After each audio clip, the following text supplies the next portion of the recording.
देख रहे हैं गोरखधंधा अब्रार कुरैशी के साथ। अस्सलाम वालेकुम, आप देख रहे हैं गोरखधंधा। अब्रार कुरैशी आपसे मुखातिब हूँ वादी बना खोरेटा से। यहाँ से वज़ीर सेहत डॉक्टर निसार अंसर अब्दाली जो हैं पाकिस्तान तहरीक इंसाफ से मौजूदा हुकूमत से ये वज़ीर हैं, इनके साथ आज का गोरखधंधा होगा। ये वादी ये मट्टी बड़ी ज़रखेज़ है, बॉर्डर के करीब है, काफ़ी तारीख़ी मकामात भी यहाँ पे हैं। एक डॉक्टर, एक समाजी वर्कर जब सियासत में आए, जीते, कामयाब हुए, वज़ीर बने। यहाँ के मसाइल क्या हैं, ये हुकूमती ढांचा कैसे बनता है, ये अदम एतमाद क्यों होती हैं, बेशुमार मौज़ूआत के ऊपर इनसे बात होगी तो यकीनन आप लोगों के लिए मुफीद बातें सामने आएंगी। डॉक्टर साहब अस्सलाम वालेकुम। वालेकुम अस्सलाम। आपको सबसे पहले तो मुबारकबाद, आप एक ही हुकूमत में दूसरी मरतबा वज़ीर बने। जी थैंक यू, बहुत शुक्रिया आपका। आप डॉक्टर हैं, ये बताइए कि आपकी अपनी सेहत कैसी है सियासी? अल्हम्दुलिल्लाह कुछ पिछले दिनों थोड़ी हुई थी ख़राबी, तो जो है वो पॉलिटिकल विल की वजह से आज़ाद कश्मीर में हमारे बालग और नज़र सियासतदानों की वजह से अब सेहत बिल्कुल ठीक हो गई है। आपका बड़ा तवील नाम है, डॉक्टर निसार अंसर अब्दाली। अब्दाली क्यों? असल में जो हमारा नेटिव गांव है इसका नाम अब्दाल है, तो उस निस्बत से मेरे बड़े भाई भी अपने साथ अब्दाली लिखते होते थे, तो अब्दाल के रहने वाले सारे लोग तकरीबन इसको अब्दाली लिखते हैं। इनिशियल लिखते हैं। आप साथ में डॉक्टर भी लिखते हैं? जी, मैंने अल्टरनेटिव मेडिसिन में डिग्री की हुई है, और चूँकि अल्टरनेटिव की ज़्यादा यहाँ लोगों को पता नहीं है, लेकिन उस अल्टरनेटिव की वजह से मैं डॉक्टर ऑफ अल्टरनेटिव मेडिसिन हूँ बेसिकली। मैं फिर आपसे पूछना चाह रहा हूँ कि आप कौन से वाले डॉक्टर हैं? जी, मैं आपको बताया कि मैं अल्टरनेटिव मेडिसिन, असल में हमारे दो तरीका इलाज जो हैं वो यहाँ पर राइज हैं। एक एलोपैथिक है, एक अदर देन एलोपैथिक। ठीक। अदर देन एलोपैथिक जो वेज ऑफ ट्रीटमेंट हैं वो 101 तरीका इलाज है जो अंग्रेज़ी तरीका इलाज से मुख्तलिफ है। ठीक। उसको जमा करके तो ये एक डिग्री बनती है, और ये जो है यूरोप में, और आपको जैसे पता है कि वहाँ ये ज़्यादा राइज है। इसको बेसिकली इलाजुल उम्रा कहा जाता है। सही। आपने बतौर डॉक्टर प्रैक्टिस की? जी, मैंने अल्टरनेटिव मेडिसिन की तकरीबन 7-8 साल जो है वो बाज़ाब्ता प्रैक्टिस की है। क्यों आए सियासत में? मैं असल में जब यहाँ अपने गांव में आया तो पहले मेरी चूँकि हॉस्टल लाइफ रही, मैंने अब्दाबाद से पढ़ा और बाकी जगहों पे बाहर ही रहा। यहाँ जब मैं आया तो काफ़ी सारे अनइवन्स देखे, आहिस्ता आहिस्ता मुझे खुद भी पता नहीं लगा तो मैं सियासत में इन हो गया। जाट कबीले से पहली मरतबा खोरेटा से कोई शख्स जो है वो हुकूमत में आया, क्या वजह है कि खोरेटा के लोग सुना है पढ़े लिखे हैं और कभी भी उन्होंने अपोजिशन का साथ नहीं दिया, जो भी जीता हुकूमती फर्ज जीता? सूझबूझ रखते हैं लोग? सूझबूझ भी है, और थोड़ा सा मैं ये आपको कहूँगा कि हमारा चूँकि 2 पार्टी सिस्टम था, हमारा कबीला किसी को वोट देने में ही ज़्यादा इंटरेस्टेड होता था। पहले किसी ने सीरियसली तब आज़माई नहीं की, तो मैंने काफ़ी जो है वो लंबी जदोजहद की। कोशिश मेरी ये थी कि इलाके में कोई ज़्यादा बेहतर तब्दीली ला सकूं। उस बुनियाद के ऊपर फिर रफ्ता रफ्ता जो है वो जैसे बंदा जो है वो ना चाहते हुए भी किसी फील्ड में दाखिल हो जाता है। मैं समझता हूँ अल्लाह की तरफ से मेरा आसान काम है या मुश्किल? जी, दुनिया का सबसे मुश्किल काम है, सबसे मुश्किल काम। तो आप कोई आइडियलिज्म के पुजारी हैं या कोई नज़रिया भी है आपका? देखिए, बेसिकली अगर देखा और कहा जाए तो लोग जब किसी सिस्टम में इन हो जाते हैं तो उसके बाद फिर सोचते हैं कि हम किस नज़रिए के तहत आए थे, जो हमारा राइजुल वक्त तरीका है। बुनियादी तौर पर मेरा जो सियासत में दाखिले का निज़ाम था वो नज़रिए ज़रूरत के तहत में दाखिल हुआ, इसलिए कि हमारे इलाके में, हमारे हलके में जितने भी मामला जा रहे होते थे तो उसमें मैं देख रहा था कि हम खोरेटा में सबसे बड़ी आबादी और जैसे आपने कहा सबसे ज़्यादा लिटरेसी रेट होने के बावजूद भी मसला हमारे साथ ये था कि हम तहसील नक्याल और चढ़ोई के बाद बने। तो मैं देख रहा था कि बड़ा गैप है, नुमाइंदगी उस सही तरीके से हो नहीं पा रही। इस बुनियाद के ऊपर फिर कोई, मैं जैसे आपको पहले कहा कि है तो अल्लाह की तरफ से, लेकिन वो जो विश विल होती है बंदे की उसको लेके तो मैं चलता रहा। आहिस्ता आहिस्ता फिर जो है वो सारे मामला कारवां बन गया। जहाँ रसूल सुल्तान जाएंगे, जिस पार्टी में होंगे, जिस जलसे में होंगे, आप वहीं उनके साथ होते हैं। मैं इसलिए आपको समझता हूँ कि आप आइडियलिज्म की बात करने वाले। जी, आइडियलिज्म में बैरिस्टर साहब से मैंने सियासत सीखी है। मेरे सियासी उस्ताद हैं, लेकिन थोड़ा सा आपको क्लियर कर दूं कि जैसे मैंने आपको कहा कि नज़रिए ज़रूरत के तहत यहाँ मुझे आना पड़ा, तो उसमें फिर चूँकि बैरिस्टर साहब उस वक्त प्रॉपर तरीके से इन थे। आज़ाद कश्मीर की सियासत में सिर्फ सुल्तान महमूद ही एक ऐसा बंदा है जो फुल टाइम पॉलिटिक्स करता है। बाकी जितने भी हैं वो सारे के सारे, किसी का हाफ टाइम है, किसी का क्वार्टर टाइम है। तो इस वजह से उनसे ज़्यादा इंस्पायर भी हूँ। लेकिन थोड़ा सारा जो है, जब तहरीक इंसाफ की लहर आज़ाद कश्मीर में दाखिल हुई तो इस नज़रिए से मैं मुतासर भी हुए। जिन बैरिस्टर सुल्तान साहब के नज़रिए से, सोच से, सियासत से मुतासर हैं, कल वो अगर किसी और पार्टी में जाते हैं तो उनसे मज़ीद मुतासर होगी, उनके साथ ही जाएंगे? देखिए, जो पॉलिटिकल डिसीजंस होते हैं ना, वो होते हैं according to wish will of the आपकी कॉन्स्टिट्यूंसी के रहने वाले लोग। तो मुझे तो अपने अवाम के मफाद को देखना है। जहाँ इनका मफाद होगा, जहाँ इनके लिए मैं ज़्यादा बेहतर काम करने की पोजीशन में होऊंगा, तो वैसे मुझे दूर दूर तक तहरीक इंसाफ के अलावा और कुछ चीज़ नज़र नहीं आती।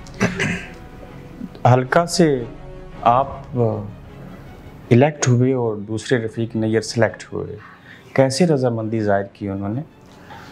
देखिए, ये बड़ी लंबी कहानी है। एक वक्त था कि हम रफ़ीक नैयर साहब को सपोर्ट किया करते थे।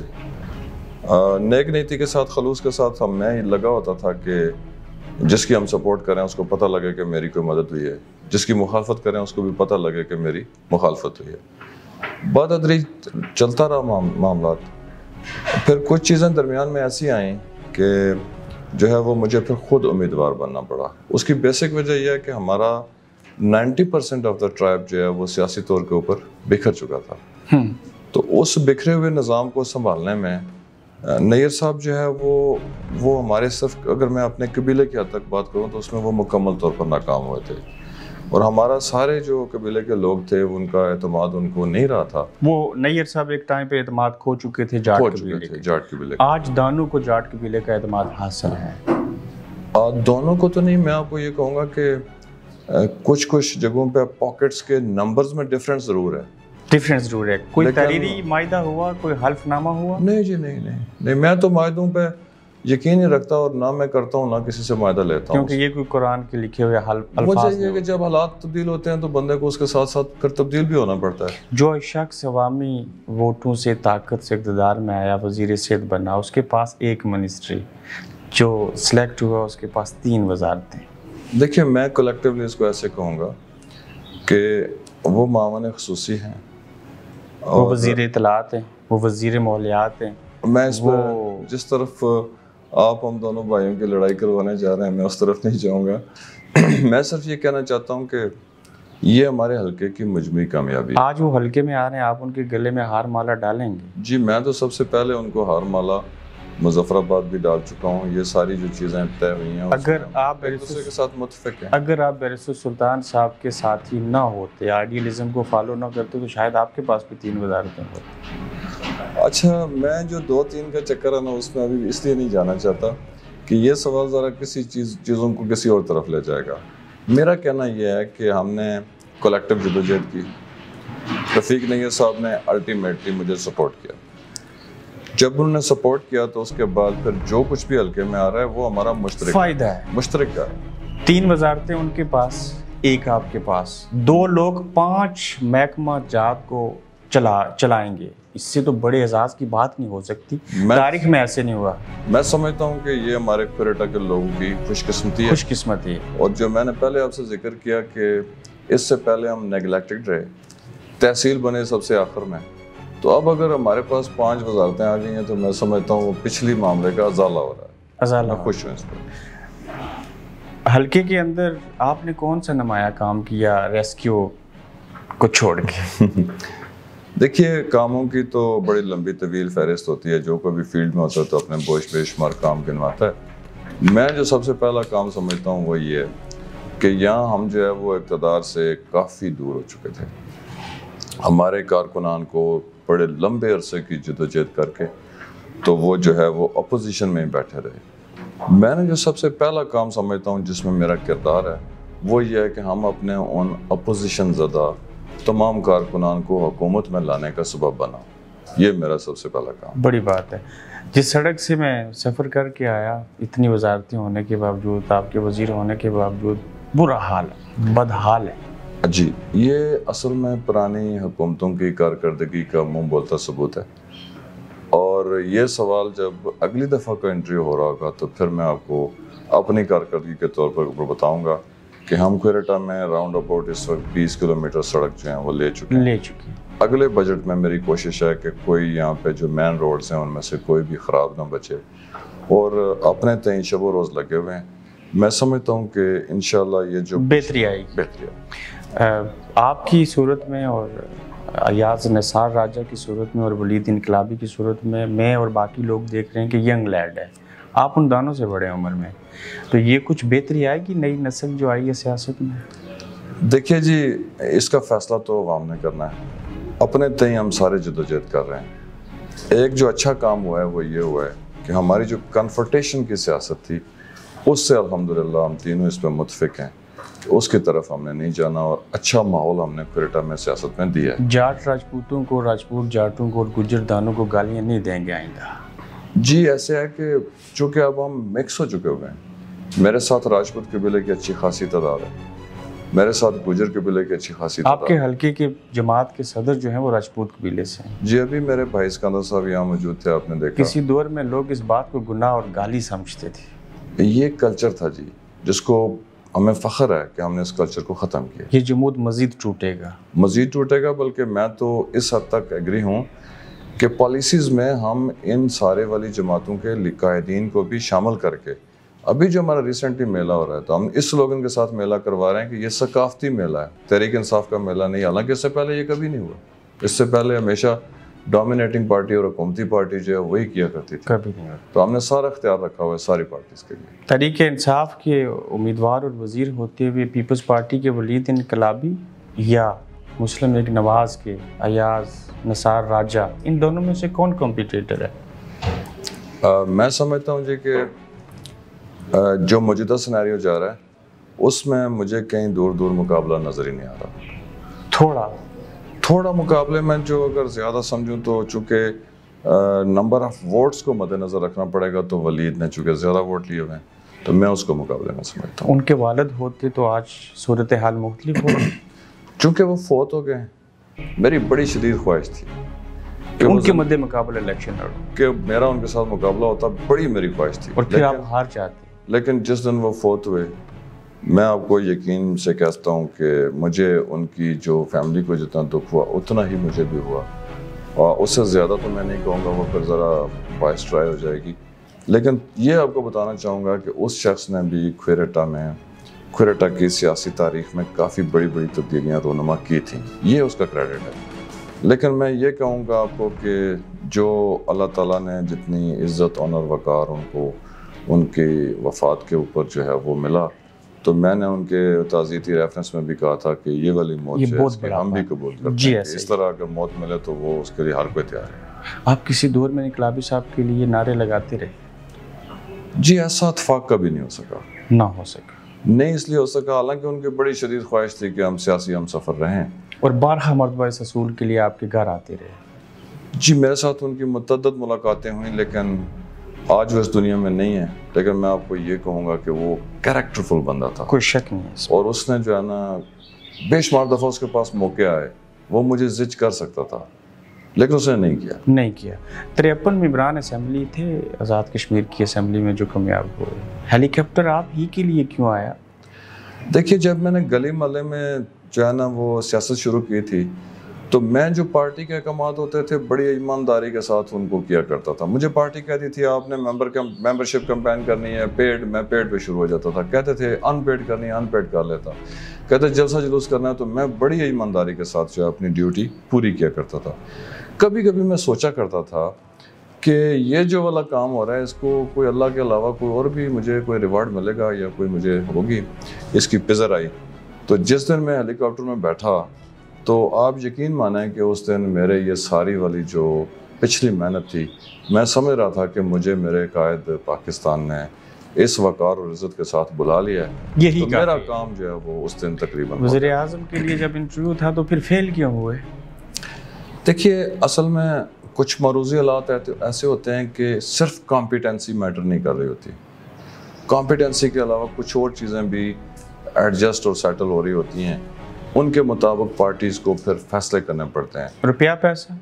और नहीं, रुपया पैसा की हद तक मैं आपको कहूँ कि पाकिस्तान की तारीख में, आज़ाद कश्मीर की तारीख में सिर्फ इमरान खान ही एक ऐसा आदमी है जो इस चीज़ पूरे को सिस्टम अहमियत की नहीं नफ़ी करता है और इसके अगेंस्ट चलता है और इस चीज़ को किसी सूरत भी एक्सेप्ट नहीं करता। मैं इसको नहीं मानता। आपके नाम की तरफ फिर आ जाते हैं। ऐसा क्यों कहा गया कि डॉक्टर निसार अंसर अब्दाली अगर अलिफ के बजाय आइन से अंसर लिखते तो कुछ हो जाता? एक्चुअली थोड़ा सारा मैं आपको ये बताऊं कि ये वाली सारी कहानी जो मीडिया पे चली थी, ये जहालत है। ये जहालत है इसलिए कि ये तो अब जो है वो गांव मोहल्ले का आम आदमी जो है वो भी इन सारी बातों पे यकीन नहीं रखता। तो फिर इस बात कहाँ इमरान खान, ये वाली सारी बात गलत है। फिर इस बात पे यकीन कर लिया जाए कि जिस सियासत के अंदर आप नज़रिए ज़रूरत के तहत आए, उसमें अगर आपके बड़े भाई डॉक्टर ना होते, उनका नाम डॉक्टर मकसूद अब्दाली ना होता, वो बरतानिया में सर्जन ना होते, आज इस वक्त ना मेरे सामने बैठ के बतौर वज़ीर सेहत इंटरव्यू दे रहे होते, ना तहरीक इंसाफ में होते, ना टिकट मिलता, ना वज़ीर बनते, ना हेलीकॉप्टर आता। ये बात दुरुस्त है। चीज़ में मैं थोड़ा सारा सीक्वेंस में एक चीज़ थोड़ी सारी करूँगा तब्दील के। बिलाशुबा सियासत में बहुत सारी ज़रूरतें होती हैं। मेरे जो भाई हैं उन्होंने मुझे इस काबिल बनाए रखा कि मुझे सियासी अखराजात की मद में कभी किसी अपने दोस्त भाई से मदद नहीं लेनी पड़ी। और दूसरी मैं आपको बात बताऊं कि उन्होंने मुझे अनड्यू सपोर्ट किया और उसके पीछे उनका जो थीम था वो ये था कि वो ये चाह रहे थे कि इस हल्के में सियासत में पावरफुल बंदे का होना तब्दीली के लिए बड़ा ज़रूरी है। बड़ा ज़रूरी है। तो ये वाली बात जो है वो वाकई मैं आपसे मुतफिक हूँ कि अगर वो ना होते तो शायद मैं और आप यहाँ इस तरह ना बैठे। अगर आपके बड़े भाई कुछ बड़ों की अहलिया और बाकी लोगों के मुफ्त में ऑपरेशन ना करते तो आज ये सारा कुछ ना होता। अच्छा, ये जो सारी कहानियाँ ना, उसमें भी मैं आपको ये बताऊं कि मेरे बड़े भाई की मुझे जो है वो मदद और मुझे उनकी आशीर्वाद तो रही है, लेकिन कहीं ना कहीं कुरैशी भाई कॉम्पिटेंसी भी मैटर करती है। तो ये जो है ना कि वो ऐसे ऐसे हुआ तो ये हुआ, तो बिल्कुल इस तरह की बात नहीं है। देखिए, मैं प्योरली कारकर्दगी की बुनियाद के ऊपर और अपने लोगों के साथ मोहब्बत, अपने लोगों के जोश जज्बे और अपने लोगों की जो मेरे साथ कमिटमेंट थी उसकी वजह से ज़्यादा आया हूँ। बाकी चीज़ें जो हैं वो साथ साथ चल रही होती हैं। देखिए, ये वाली जो ताल्लुकात होते हैं ये भी मैटर करते हैं। ताल्लुकात के बगैर कुछ भी नहीं होता। लेकिन मैं तो वैसे ये कहा करता हूँ कि पर्सनालिटी क्या है, आप ज़िंदगी में कितने लोगों से मिले हैं, ये आपकी पर्सनालिटी है। तो ये जो है ना, थोड़ा बहुत इन सारी चीज़ों का दखल ज़रूर होता है, लेकिन मैं थोड़ा सा ये कहूँगा कि हमारे हल्के के लोगों की जदोजहद में मेरे साथ जो पूरी कमिटमेंट थी, उस कमिटमेंट का नतीजा है। कोई शक नहीं है। दो तलवारें एक म्यान में कभी नहीं रह सकती, अभी हैं, एक मौजज़ा है। आइंदा अगर रफ़ीक नैयर साहब पार्टी के टिकट के उम्मीदवार होते हैं तो कोई डील का हिस्सा है कि आइंदा आप, आज मैं? देखिए, फैसले डील्स और मायदों पे नहीं होते। फैसले जो होते हैं वो मरूज़ी हालात के मुताबिक होते हैं।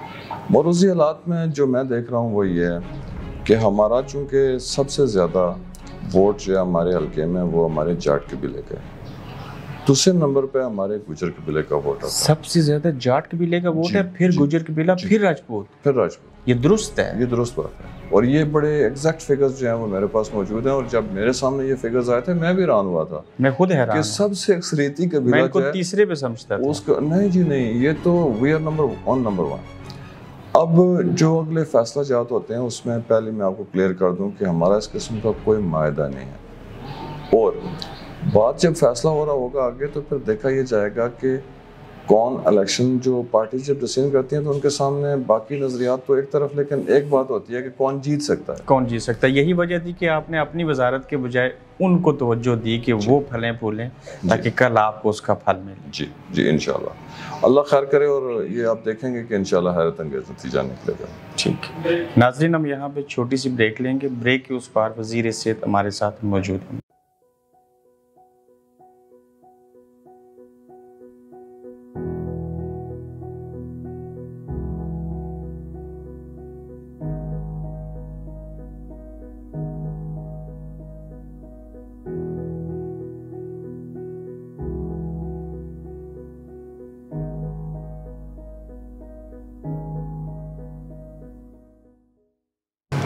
Welcome back after the break. आप देख रहे हैं गोरखधंधा। डॉक्टर साहब, थोड़ी सी बात कर ली जाए, जो महकमा आपको मिला, इसका तल्लक इंसान की ज़िंदगी और मौत के साथ जुड़ा है।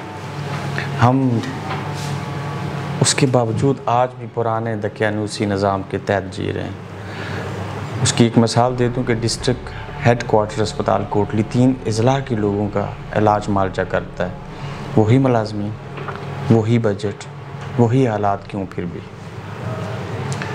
देखिए, इसमें मैं एक मिसाल से आपको सारी बात वाज़ह कर दूंगा। जितना हमारे पास हमारे महकमे में स्टाफ जो है वो रिक्रूटेड है ऑलरेडी, जो पिछली हुकूमतों ने रिक्रूट किया है, 70% of the staff is supporting.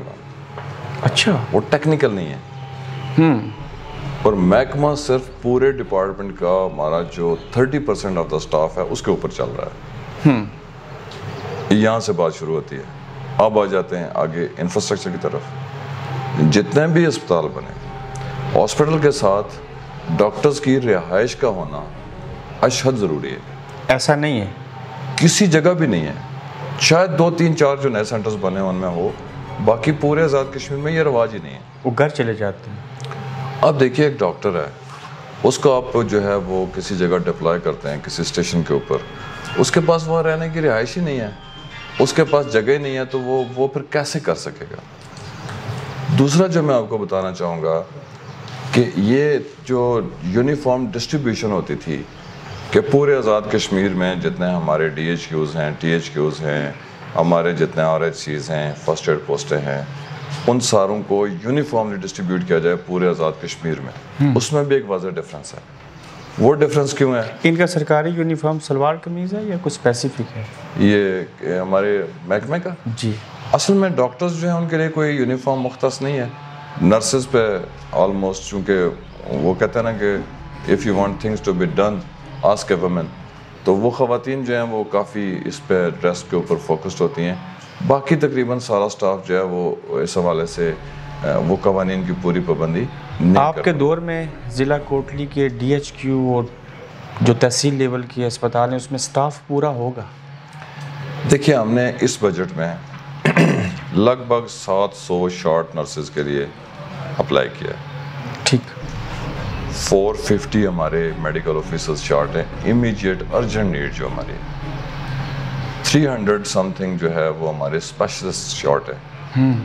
ये वाली जो मैंने आपको ह्यूज नंबर ऑफ जो एप्लीकेंट्स हैं, जो हमारे वेकेंट पोस्ट हैं, ये सारे के सारे जब तक अप्रूव नहीं हो जाते तो हम डिपार्टमेंट को कैरी नहीं कर सकते। नई एम्बुलेंस आएंगी। एम्बुलेंसेज और दीगर मामलात में हम कोई इतने वरीड नहीं हैं। लेकिन उस एम्बुलेंस में मरीज़ के लवाकिन को क्यों पेट्रोल डालना पड़ता है? देखिए, ये सेट स्ट्रक्चर रहा है पहले से। जो पहली गवर्नमेंट्स थी उन्होंने जो है वो ये एक रूल बनाया था कि जो POL है वो पेशेंट बर्दाश्त करेगा। अब इसको चेंज करने के हवाले से मैं एक और पॉलिसी लेके आ रहा था। मेरी पॉलिसी ये है कि हमारी वो सरकारी एम्बुलेंसेज जो उनके 1 महीने के डाटे निकाले जाएं और ये पता लगे कि हमारी एक जो सरकारी एम्बुलेंस है वो कितने मरीज ट्रांसपोर्ट करती है और उसकी मदद में उसके ऊपर खर्चा क्या हो रहा है।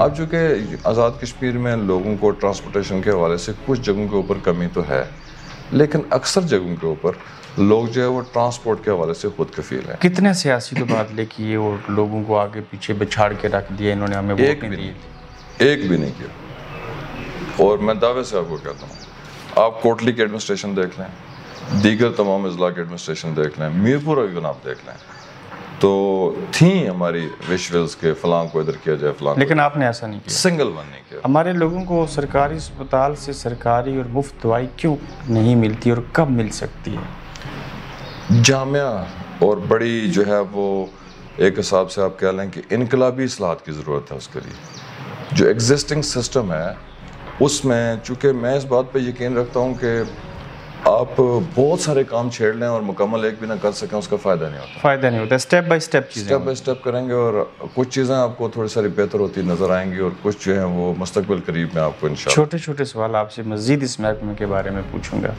अजीज़ वेलफेयर ट्रस्ट को जानते हैं? ये एक अस्पताल है, ये एशिया का एक ऐसा अस्पताल है जहाँ हेलीकॉप्टर लैंड कर सकता है। ये दुरुस्त है। मगर ये जो अस्पताल है किसी शख्स ने बनाया, अल्लाह उनकी मग़फ़िरत करे, ये अस्पताल क्यों नहीं लगता? देखिए जो मैनेजमेंट है ना, मैनेजमेंट को मैंने एक मशवरा दिया था कि वो MOU हमारे साथ साइन करें, महकमे के साथ, और मैं एक ऑर्गेनाइजेशन की तरफ इसको लेके जाना चाहता हूँ।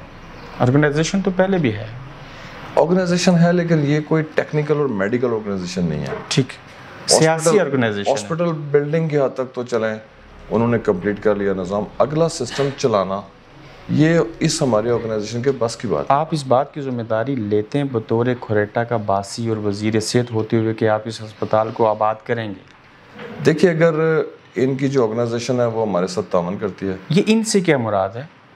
देखिए ये अजीज़ वेलफेयर ट्रस्ट है, अजीज़ वेलफेयर ट्रस्ट की विश विल के बगैर। इनके ज़िम्मेदार का नाम क्या है? उनका सरदार अजीज साहब का बेटा नसार, वो तो बाग के यहाँ से बरतानिया चले गए कारोबार कर, वो होते ही उधर हैं। मायूस किया लोगों ने उनको। बदकिस्मती हमारी है कि वो हमारे इस वाले सिस्टम को उस तरीके से जानते नहीं है, वो यहाँ पे टाइम नहीं दे पाते। अगर वो यहाँ मौजूद हूँ तो हम उनके साथ नेगोशिएट करें। आपने अप्रोच किया उनको? मैंने अप्रोच किया था उन्हें। इस अजीज़ वेलफेयर ट्रस्ट अस्पताल जिसका नाम है, इसके अंदर डॉक्टर होते हैं या कोई पटवारी साहिबान बैठते हैं? देखिए उसमें जो रेजिडेंशियल एरिया था उसमें हमारे कुछ बाकी लोग जो है, चूँकि वो बिल्डिंग बेकार पड़ी हुई थी तो आर्जी तौर के ऊपर वो रिहाइश पजीर तो ज़रूर है, लेकिन मैं बेसिक आइडिया, और मैं आपके प्रोग्राम को चूँकि बहुत जगहों पे देखा जाता है और आप पूरी दुनिया में बड़ा पॉपुलर प्रोग्राम कर रहे होते हैं, मैं ये कहना चाहूँगा कि मैं एक ऑर्गेनाइजेशन के साथ ऑलरेडी राब्ते में हूँ और वो मेरे साथ कमिटेड है तो इसको हैंड ओवर करेंगे। Totally free of cost hospital इसको वो देंगे। क्या बात? हमारा मरीज अंदर जाएगा और उसको कुछ भी अदा नहीं करना पड़ेगा। उसमें जो अब रह गई जो उसमें रुकावट है, वो रुकावट सिर्फ उसमें MOU है। अल्लाह करे MOU साइन हो जाए। आपकी हुकूमत को कितना अरसा हुआ? जी प्रैक्टिकली तो हमने कुरैशी भाई 4 महीने हुकूमत की है। 4 महीने की है। ये क्यों नियाज़ी साहब अचानक बुरे हो गए और तनवीर इलियास साहब अच्छे हो गए, और आप उनके साथ भी थे, इनके साथ भी हैं? देखिए एक बात है कि जब मैं नियाज़ी साहब के साथ था तो पक्का उनके साथ, जब मैं अब तनवीर इलियास साहब के साथ हूँ तो पक्का इनके साथ हूँ। वजह यह है कि हम सारे के सारे इमरान खान के टिकट के ऊपर इलेक्शन लड़के आए हुए हैं। अब ये इमरान खान का इख्तियार है कि वो नियाज़ी को बनाए, वो तनवीर इलियास को बनाए, वो बैरिस्टर सुल्तान को बनाए। अपनी विशुअल बंदे की जरूर होती है, लेकिन डिसीजन का पावर तो इमरान खान के पास है। उसने जब डिसाइड किया तो हमने कर लिया। नियाज़ी साहब ने कहा कि आप लोगों ने, मेंबरान असेंबली ने, साबिक और उस वक्त के वज़ीरों ने भारी रकम ली एक बिजनेसमैन से, जिनका नाम तनवीर इलियास है, और फिर मुझे छोड़ दिया और उनकी हो गई। ये दुरुस्त है? मुझे नहीं लगता कि उन्होंने खुद ये कहा होगा। उन्होंने प्रेस कॉन्फ्रेंस में कुछ लाख की मिसाल भी दी। अच्छा मैं बताता हूँ। देखिए रकम और बाकी मामलात जो हैं वो, अगर तो एक पार्टी से दूसरी पार्टी में कोई बंदा शिफ्ट हो रहा होता फिर तो कोई रकम लाना देना बनता है या कोई जस्टिफाई होती है बात। अपनी पार्टी में थे, इमरान खान का हमारे पास अमानत थी वोट, जहां उसने कहा हमने दे दिया। तो पाकिस्तान में अगर तो हम किसी नॉन लीग को, किसी पीपल्स पार्टी को अपनी पार्टी के वोट के लिए कन्विंस कर रहे होते तो फिर तो कोई हम चलें, बाकी तुक बनती थी। ये फैक्ट। पाकिस्तान में इमरान खान साहब की हुकूमत आइनी और जमहूरी तरीके से ख़त्म हुई तो वो रजीम चेंज था। आज़ाद कश्मीर में अपनी ही पार्टी की हुकूमत बदल दी, इसको क्या कहेंगे? मैं इसको ट्रांजिशन कहता हूँ। गलत फैसला था सरदार क्यूम नियाज़ी का वज़ीर आज़म बनना? नहीं, उस वक्त के मौजूद हालात के मुताबिक ठीक था, उस वक्त गलत फैसला नहीं। आज क्यों गलत है? आज इसलिए कि जब तेज़ी से खित्ते में सियासी हालात तब्दील हुए तो कुछ चैलेंजेस का मुकाबला करने के लिए, देखिए न्याय साहब की अपनी कैपेसिटीज़ हैं, तनवीर इलियास और दीगर की अपनी कैपेसिटीज़ हैं। अब खान ने ये महसूस किया कि जो अगले मौजूदी हालात हैं उसके लिए ये मौजूद नई तरीके एतमाद होती हुई दिखाई देती है। देखिए जी, वैसे तो ये जो अदम एतमाद है ना, इस अदम एतमाद के ज़माने में अब किसी पे एतमाद नहीं है, ये तो अलग बात हो गई। लेकिन मुझे लगता है कि अगले 5 साल भी अब अदम एतमाद मुश्किल है। अगले 5 साल तक अदम एतमाद मुश्किल है। अगर अदम एतमाद नहीं आई अपोजिशन की तरफ से तो आप उनके तो नहीं हो जाएंगे? देखिए, हमारी जिम्मेदारी है कि आज़ाद कश्मीर में तहरीक इंसाफ के झंडे तले जितने लोग मौजूद हैं उनमें से एक भी कम ना हो, सारे के सारे ऐसे रहे। आप देखें, जिसको वजारत उज़्मा से उतारा गया उसने भी तहरीक इंसाफ को वोट दिया। ये तब्दीली है, ये तब्दीली। बैरिस्टर सुल्तान साहब, आपको लगता है अगले इलेक्शन तक पीटीआई के अंदर रहेंगे?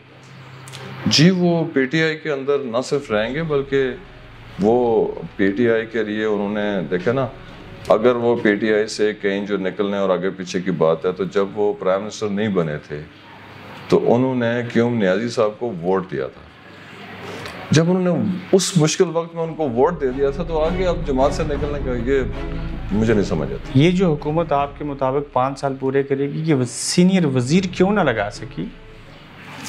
देखिए, बुनियादी तौर के ऊपर जो है ना, वो वज़रा और बाकी जितने भी डिपार्टमेंट्स होते हैं उनका डिसीजन वज़ीर आज़म का इख्तियार होता है, लेकिन अभी तक सीनियर वज़ीर हम लगा नहीं सके। लेकिन कोई प्रॉपर होता है ना कि कोई इख्तलाफ हो जाए, कोई ऐसा मामला हो जाए, तो ऐसा भी तो नहीं हुआ। यासिर सुल्तान अब तक किसी वजारत कुछ भी उनके पास नहीं है, इसकी वजह क्या है? यासिर सुल्तान हमारे पीपीएच के वज़ीर हैं। ये आज़ाद कश्मीर के जो चंद बड़े महकमे हैं ना, उनमें से। तो ये मौजूदा हुकूमत सीनियर वज़ीर के बगैर भी चल सकती है? देखिए, मौजूदा हुकूमत तो सीनियर वज़ीर के बगैर चल सकती है, लेकिन मैं समझता हूँ कि शायद सीनियर वजारत का हमारी उस आज़ाद कश्मीर की हुकूमत में कोई उतना बड़ा रोल भी नहीं रहा। कायम का वज़ीर आज़म तो बन सकती है। नहीं, वो 13वीं तरमीम के बाद हालात कुछ थोड़े सारे मुख्तलिफ हो गए हुए हैं, तो वो कोई इतना चाम भी उसमें नहीं। मैं आपको थोड़ा सा मिसाल देता हूँ कि हमारे कुछ सीनियर जो हैं वो वज़रा, उनको ये ऑफ़र हुआ कि आपको सीनियर वज़ीर बनाते हैं, तो उन्होंने कहा नहीं जी, हम जिस महकमे में मौजूद हैं हम इसमें बड़े खुश हैं, आप हमें सीनियर वज़ीर ना बनाएं। ये इस तरह के। आपको कभी चढ़ोई जाने का इत्फाक हुआ अस्पताल में? जी, मैं बिल्कुल जी, चढ़ोई में मैंने प्रॉपर विज़िट किया वहाँ का, और वहाँ मैंने काफ़ी सारी चीज़ें जो हैं वो ठीक करने की भी कोशिश की है। हो जाएंगी? कुछ हो गई हैं, कुछ मेरे उस विज़िट के अगले हफ्ते हो गई थी, और बाकी जो तसलसल इंशाल्लाह कायम रहेगा। चढ़ोई को हम स्टेट ऑफ आर्ट बनाने की कोशिश कर रहे हैं। बिल्डिंग वहाँ बहुत अच्छी है और मज़ीद बेहतरी आएगी, और वहाँ पे हम जो है ना, जो स्टाफ की कमी दीगर कुछ हमने पूरा कर दिया, और मज़ीद जो है वो चढ़ोई को मैंने जैसे आपसे कहा स्टेट ऑफ आर्ट बनेगा इंशाल्लाह। कोटली के अस्पताल में 10 करोड़ रुपए की करप्शन गबन का इल्ज़ाम लगा, मुख्तसर बताइए, दुरुस्त बात थी? मुझे लगता नहीं है, चूँकि हमने डिपार्टमेंटल ऑडिट ऑर्डर किए हुए हैं। किसी भी बंदे ने, मीडिया पे मैं सुनता आ रहा हूँ, मैं यहाँ का रहने वाला हूँ, अगर कोई ऐसी बात है तो मेरे नोटिस में ले आते, अगर उसको छानबीन कर लेते। मुझे लगता नहीं है वैसे, लेकिन मैं ये भी गारंटी से नहीं कह सकता कि कुछ भी नहीं है, क्योंकि जब तक इंक्वायरीज नहीं होंगी, कुछ चीज़ें सामने नहीं। कौन करेगा इंक्वायरी? जी, हमारे महकमे में बड़ा हमने एक स्ट्रॉन्ग निज़ाम बनाया हुआ है। तो अगर कुछ भी नहीं था, आपको ऐसा नहीं लगता, तो उन्होंने 1 करोड़ सोना वापस भी किए। देखिए, ये वाली जो बहस है ना, चूँकि ये हमारे महकमे के हमारे जो अफसरान हैं उनके आजकल अंडर डिस्कशन है, तो मैं जवाब इसका दे के तो वो वाली जो सारी बात है वो फिर इन्फ्लुएंस हो जाएगी। तो ये आज मौका ऐसे है कि मैं आपसे रिक्वेस्ट करूँगा इस क्वेश्चन को ड्रॉप कर लेते हैं। आपके इस खरेटा के अंदर और किसी रंजीत सिंह के दौर से लेके उससे के ऊपर ज़ाहिर कश्मीर की 700 साल पुरानी तारीख है, हिंदू सिख मुसलमान इकट्ठे रहती थी, उनकी कुछ वाक़यात हैं।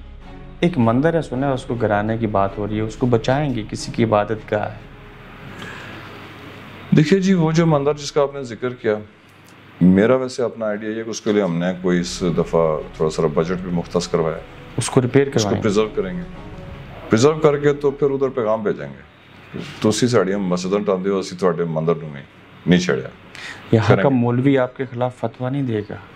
देखिए जी, जो समझदार मौलवी है ना जी, वो अगर समझा के तो कोई बात मुझे कहेगा तो वो तो मेरे सर आंखों के ऊपर। खरेटा के डॉक्टर निसार अंसर अब्दाली हिंदू का फटा पुराना मंदिर जो है उसको दोबारा से तमीर करवाएंगे।